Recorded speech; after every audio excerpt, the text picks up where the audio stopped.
In today's Warcrow topic, we are going to be talking about the Breath, who is a character unit that is part of the Scions of Yaldabaoth faction in Warcrow. So the Breath are dark-minded elf spellcasters, much like many of the other elves in the Scions of Yaldabaoth, and they are trained specifically in the art of the fog. And so the Scions collectively call the fog the Architect's Breath, and they have just begun to fully integrate themselves with the fog.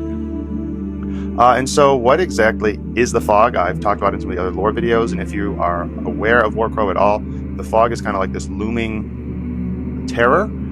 And so let's just kind of break down what it is really quick. So the fog is a mist that can cover the ground. So when it's on the surface, it is often like, just think of like normal fog, but this is red, very crimson red color that rolls across. And it can ebb and flow at various times. Mostly people don't know why. And it's also kind of like this roiling and churning ether underneath the ground in like subterranean caverns and stuff. And this creates the Sea of Fog, which often Mount Haven dwarves will experience, and probably also the Redcaps, because they also hang out underground. But ultimately, it's a big mystery of the setting. This is kind of like one of the big question marks. No one knows how or why it exists or where it came from. But when the fog rolls in, it's described as bringing horror, death, and then kind of literally some blood and this oily tar.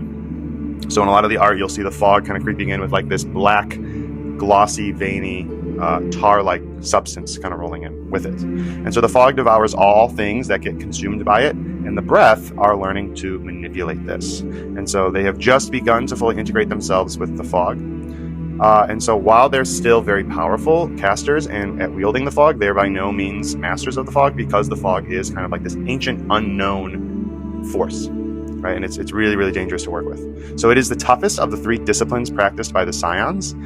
There are the three disciplines. I'm going to go over them much more in depth when I talk about like the progenitors. But just for kind of basic overview, there's living flesh. This is the most popular one. This is sculpting living matter, making a lot of like chimera-like creatures, which we would call monsters, things with multiple organs, limbs, different types of flesh stitched together. Then there's dead flesh. This is our newest discipline, or the newest discipline of the Scions. They are all about manipulating and reanimating dead things. So a lot of like your necromancers, and they use tinge to do this. Tinge is kind of, I'll talk about it later, but it's like an effect, a side effect of using magic that, by most cannot be harnessed in a good way, but the Scions are able to manipulate it. And then, of course, we have our fog mastery. This is the oldest and the most difficult. It's also very confusing to master, hence why none of the Breath are considered experts, but it is extremely dangerous when they are using it, in that those casters that can control it are very powerful, because it's so potent and dangerous, because they're ultimately harnessing one of the most dangerous and mysterious kind of elemental forces of Lindworm. So the Breath are quick and elusive casters. They're very fast. They can dart and move between cloud banks of fog.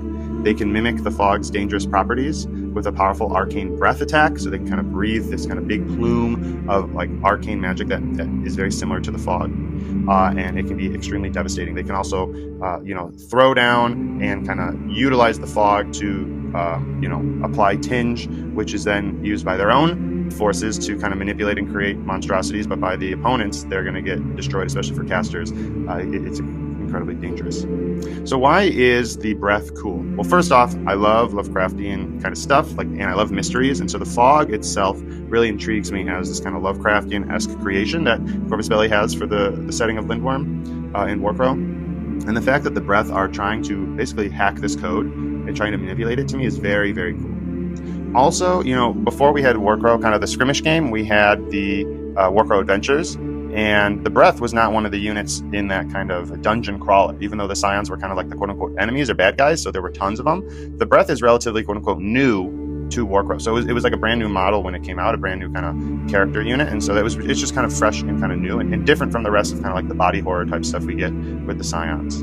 And I really just, speaking of the Breath itself, it's just a really cool model, because we have a lot of these large kind of circular fan designs, and the headdress on the specific model we have for Warcrow is really cool, as well as like a lantern and very elegant clothing, which we see in a lot of like the elves of the Scions, right? Very elegant and nice looking, but underneath is like grotesque, like flesh crafting stuff. And with the Breath, the entirety of the model is just very elegant. There's like nothing horror about it, but if you know the lore, and you can see like the characters like breathing out fog, you know that like it's one of the worst things that can be done to somebody is put in the fog, because it will manipulate you, corrupt the body, and do terrible things to you. I often think of the fog as kind of like Lindworm's own type of like nuclear fallout in a way, because of just how much it can manipulate and change individuals and the landscape and just a whole bunch of stuff. So the fact that the breath can manipulate this is just really, really cool. And I'm curious to see if down the line we get characters and individuals who are considered masters of the fog and can manipulate it as true